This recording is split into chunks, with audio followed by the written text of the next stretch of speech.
Hi, Disney friends. So, as you can tell, I am at home again today. I did not go to the parks. I had a reservation to go, and then I saw the wait times and I wasn't going to do it. So, I just decided I'd stay home. Yeah, kind of a bummer, but we just got done with President's Day weekend. The half marathon is this weekend, so the crowds just came twofold. So, on days like that, it's just better for me just to call it a day and stay at home, do some work at home, drink at home, all the fun stuff. But I heard a rumor on Facebook that the Disney dining plan might be coming back. And it was just a Facebook rumor. I don't believe it. I don't trust anything until I hear it officially from Disney. So don't get your hopes up on that. But it did get me thinking about food, which is a topic I really love. So when I was thinking about the Disney dining plan, I was thinking about restaurants that are just totally worth the splurge. They might be expensive, or they might, you know, have something expensive on it, but it's still worth the money. And then I also thought of restaurants that maybe just aren't worth that extra splurge, that maybe the service isn't as good, maybe the ambience. But yeah, so I picked my five biggest splurge restaurants that are worth it, and my five not worth the splurge ones. So let's get started. So the number one restaurant on my list is one that hasn't been opened and it's been under refurbishment for some time. But when it was opened, it was one of mine and my husband's favorite restaurants, and that is Narcoossee's. And we just found out that it will be reopening on April 1st. So that is great news. I'm excited to give it a try. It's going to have a new menu, but it's also going to have some of the old favorites like the surf and turf. That was what we always got. I did see that it went up in price. So the surf and turf is now $87. I know it was lower than that last time we went. I still think it's worth the splurge. You've got the ambience of the Grand Floridian. It's romantic. It's on the water. You see Magic Kingdom right there. We even saw somebody get engaged there once. It was beautiful. But yeah, I definitely think that is worth the splurge. And with the new menu items, they look really good. So the second restaurant on the list is going to take us over to Animal Kingdom, and that is Tiffin's Restaurant. Now this is close to the entrance in Pandora, but it doesn't get super busy. Nomad Lounge is attached to it. It tends to get a lot busier. I can usually find Tiffin's reservations day of, which is always nice. But this is a restaurant that we just recently found, and we love it. It is African and Asian inspired, so probably not right for those picky eaters. If you like spice, though, it uses some great seasonings, some great spices. Our favorite thing to get on it is the shrimp and grits for $37. It is so good, but it is spicy, so you have to like spicy foods if you're going to get that. But lots of interesting items you usually don't find in a theme park, which is always nice. Okay, number three on our list takes us over to Disney Springs. Now, Disney Springs has a lot of great restaurants, so it's really hard to pick one that you like better than any of the others because there's just great restaurants there. But the one that I picked because it's unique and it is chef owned by a famous chef, and that is Halio. Now, Halio is a little bit different. It is a tapas style restaurant that is Spanish influenced. So you're going to get little bites that you share amongst your table. And yeah, it's not like a full menu. So you get to try a little bit of different things, which is really nice. The as I was saying about the chef, Chef Jose Andre was named as one of Time Magazine's 100 most influential people in both 2012 and 2018, holder of 2 Michelin stars, and Outstanding Chef and Humanitarian of the Year by the James Beard Foundation. He does a ton of work for charity. One of the reasons that I like going to his restaurant, it can support, a good cause too. Some of the things that we like, now, if you're looking at the menu, it is a bit overwhelming. A lot of the things have interesting names. You're not exactly sure what they're going to be. We just kind of went with it, tried it. We asked our waiter for suggestions for some of the stuff. Some of the stuff we looked at other people's plates. We're like, ooh, we want that. But some of our favorites is the salmon tartar and trout roe cone for $5. This looks like a little ice cream cone, but it's filled with salmon yumminess, and it is so good. The first time we got one, we thought it would be bigger, so we split it. Never again. We each need at least probably 2 of those. They're so good and so worth the splurge. It's definitely a splurge item. Another thing that's probably our favorite on the menu is the Baron Adria liquid olives that are stuffed olives with piquillo pepper and anchovies. Now, the anchovies kind of weirds me out, but you don't even notice it. So these olives, they come on a spoon, and I think you get 4 of them, maybe 5, so maybe we fight over the last one. But I know it's 4 or 5.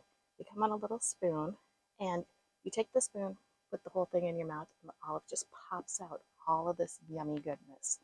It is so good. If you're an olive fan, it definitely has that salty goodness from the anchovy in there and the brine of the olives. It is just chef's kiss. So good. Another thing that we enjoyed was the house-made traditional chorizo with olive oil mashed potatoes for $15. It sounds weird with the olive oil mashed potatoes, but they were so liquidy and creamy. It was really good, and the chorizo was really good too. So yeah, definitely some winners there. It's a little loud in there, but it's still a great time, and we've always had really good service. To Epcot we go for my next favorite. This is going to be a character meal, and that is not my favorite. Our kids are pretty grown up. Our youngest, that's 16, still enjoys them. But if it's just me and my husband, which it usually is anymore, because she's out with friends and getting older, but we did take her to Garden Grill at Epcot for her birthday last year. And we were so surprised by how good it was. So it's a character meal, like I said, and it's in the Land Pavilion. And they actually use food that is grown in the Land Pavilion. When you're riding through Living with the Land in those gardens, they use some of that food, so you get to eat what they are creating, which is neat. It's definitely, right there to your table. This character meal is served family style, so that means that they bring the whole thing to you and you share amongst just your family. You don't have to get up and go to the buffet. You don't have to worry about missing a character while you're getting your food, which is nice. The character interaction is superb. So at this character one, it's a Chip and Dale themed one. Chip and Dale's Harvest Feast, I believe it's called. So you're going to see Chip and Dale and Pluto and Mickey in his farmer's outfit, which is really cute. When we were there, they went around at least twice. We got to meet everybody twice, which was, a lot of fun for little ones or anyone that just enjoys meeting the characters. As you're dining, you're going to go around. It's rotating over the Living with the Land ride, so you can see different scenes from the ride. That's pretty fun. But yeah, it's a lot of fun. But all in all, just a really fun character meal. We enjoyed it, and the food was great. Service was really good as well. So my last restaurant on the Worth It Splurge list is going to take us to a resort. Now this one can be tricky because it's not on a monorail. It's not somewhere you can get by boat, so you would have to take a bus or else you would have to park at the hotel, which as long as you have reservations for the restaurant, you're allowed to park there for free. Just let them know and they'll let you in. But this one is taking us to Coronado Springs, which is probably my favorite resort that we've stayed at. And it is up at the top of Grand Destino Tower, and it's called Toledo. Now this one we hadn't planned on eating there. It just worked out. I think it was for my husband's birthday that we were staying at Coronado Springs, and we ended up getting hungry, so we went up there. Boy, were we happy that we did. It is beautiful up there. Got beautiful, picturesque views out the windows. There's windows everywhere, so that is lovely. And the food was so good. So what we did, we got the chef's tasting dinner for 2. This is $155, and it starts out with 4 tapas that you share together. Then it comes with a Spaniard cheese plate, which was really good, and a bone-in ribeye, which was to die for. One of my favorite steaks that I've had on property for sure. It was just melt in your mouth good. And it ended with a dessert plate of just different little bites that you could share and try. Everything was excellent. It's a beautiful restaurant. The ambience was good and service was spectacular. Definitely on my worth it splurge list. Now on to my not worth the splurge. Now, these restaurants aren't bad. Not all of them, anyway. One of them is, but they aren't bad. I just don't think that they are worth the money. When you're already spending a lot of money on vacation, you don't want to feel like it wasn't worth it. And these ones, I kind of feel that way. So for the first one, and this one is so sad to me because I love this restaurant. Love it. I've eaten there. Oh, it's probably been 4 or 5 times, maybe six.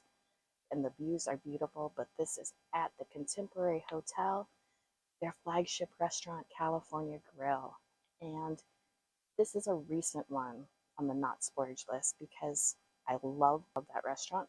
The service there is spectacular. It's beautiful. The views are wonderful. It's romantic. You get to see the fireworks. You get to go outside and watch them from the top of the Contemporary. How cool is that? But what makes it not worth it to me is when it went to a prefix menu. At $89 per person, there's no chance to get just individual things. You have to pay the $89 per person. And with that, you're going to get an appetizer, an entree, and a dessert. So the last time, we only did the prefix once. And that was when we decided it wasn't worth it. And I think I got the duck l'orange pizza and got the beef wontons. So we both shared those. That pizza was like a full-size pizza. And you had to get an entree after that. So I got the steak, and by the time the steak came, I was already full, forcing myself to eat the steak because you paid, good money for it. And then we got the cheese plate because that's on the dessert menu. Always love that. And yeah, and we got that to go. And because we were stuffed, we were full, it felt pricey. It was just too much food. I would have rather been able to just get sushi up there. A $20 roll of sushi and a couple drinks would have been great. So yeah, I didn't want this huge meal, and you're kind of forced with it with California Grill. And like Narcoossee's, while it hasn't been under refurb, it is getting a new menu on April 1st. I was really excited, and come to find out, it's prefixed as well. So either way, you're paying for the 3 courses. Not worth the splurge, in my opinion. On to our next one, which is going to be in Magic Kingdom Park. This one could be a little controversial. This is just my opinion. All of these are just my opinion. But yeah, try the stuff. If it looks really good to you, try it. See if it's worth the splurge to you. These are just ones that aren't worth it to me. And this one is Be Our Guest Restaurant at Magic Kingdom. It is a character meal, and it's another prefixed menu. This one's a little cheaper than California Grill. It is $67 per person. And it was, the dog's making weird noises, but it wasn't terrible per se. Just it wasn't as good as other character meals. It wasn't. I wouldn't even consider it a character meal. The beast literally steps into the room, takes a couple bows, waves, and then he walks right back out. It lasts all of about 2 minutes, maybe. I doubt even that. Probably a minute and a half, really. You don't get to have pictures with him. He doesn't shake hands, no hugs. It's just you get to look at him. Part of what made it not as great of a meal for us is that we ended up in the Rose Gallery room, which is not the main ballroom, not the West Wing. It's this other off-put with pictures on the wall and a big statue of Beauty and the Beast. It's just nothing from the movie. So right there, I was kind of put off. Our server wasn't good. Service all around us just was not good. It was running behind. The menu item that I ordered, the server actually said not to get because they were taking it off the menu because people didn't like it. He said it was really bad. Like, oh, just don't say that, just tell me it's not available. Don't tell me that some of the food's bad because it already, wasn't looking the best. What we did, we got the center cut filet mignon. It was overcooked, not great. There's just so many people going into that restaurant. You're not going for the food, you're going for the ambience. And when you don't get the ambience like us, yeah, just definitely not worth it for us. Yeah, maybe if we were seated in the West Wing or in the ballroom where it felt like you're part of the movie, it might have been better. I don't know. Also, I think beauty should be there. Come on. Okay, so over in Epcot, there's a lot of great restaurants there, and there's some not so great restaurants, and there's some that just have off days. So this one could have been an off day. We've never been back, so definitely not worth the splurge to us. It's the worst dining experience that I've ever had at a Disney property, and that is Coral Reef in the Seas Pavilion. I was so excited for this to eat. We saw the fish, and it was so beautiful, and I remember eating there when I was a kid. Yeah, it didn't live up to my memories. First of all, it's a very limited menu. In fact, there's only 4 appetizers to pick from and 6 entrees. So, yeah, if you don't like something on there, you are in trouble because there's not much. What I got was the mahi fish. It was undercooked, and the rice was cold and crunchy. It was not good. And our server, uh, he was just not good. He was not good. Um, just left a bad taste in my mouth. Was kind of odd, just odd in general. Was not easy to get along with. Was not helpful with suggestions. Was not helpful with anything. In fact, he forgot to bring out one of my daughter's orders, and it took at least 10 minutes to get it. So we all had our food in front of us. That's probably why my dish was cold, because I'm not going to eat my meal while my kid sits there with no meal. That's not cool. And after all of that fiasco, we didn't see him again. No waters, nothing, not checked on until he brought the bill, and he opened it up and literally pointed to where the tip line was. He said, and that's where you leave the tip. I was flabbergasted. This was quite a few years ago. This was when my kids were little, one of our first trips to Disney. So I'm sure he doesn't work there anymore. So hopefully the service has gotten better.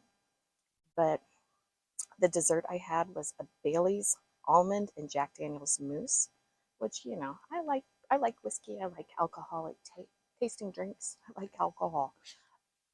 This was so bad. I mean, you could not eat it. It tasted so much like cheap whiskey. It was not good.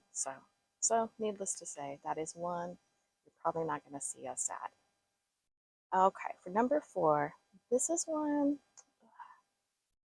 it's worth trying once. That's what we did. And this is at Hollywood Studios. And it is the Sci-Fi Dine-In. I have very specific reasons for why I don't think this is a splurge or worth the splurge. So the ambience is really cool. It's like you're at an old drive-in, you sit in little cars, you've got old movie trailers playing in black and white. It just looks awesome when you walk in. What I didn't like about it was dinner for us when we're on big vacations is a time to relax, to talk with each other about our day, to interact. You're so busy rushing that I needed that time to reconnect with everybody.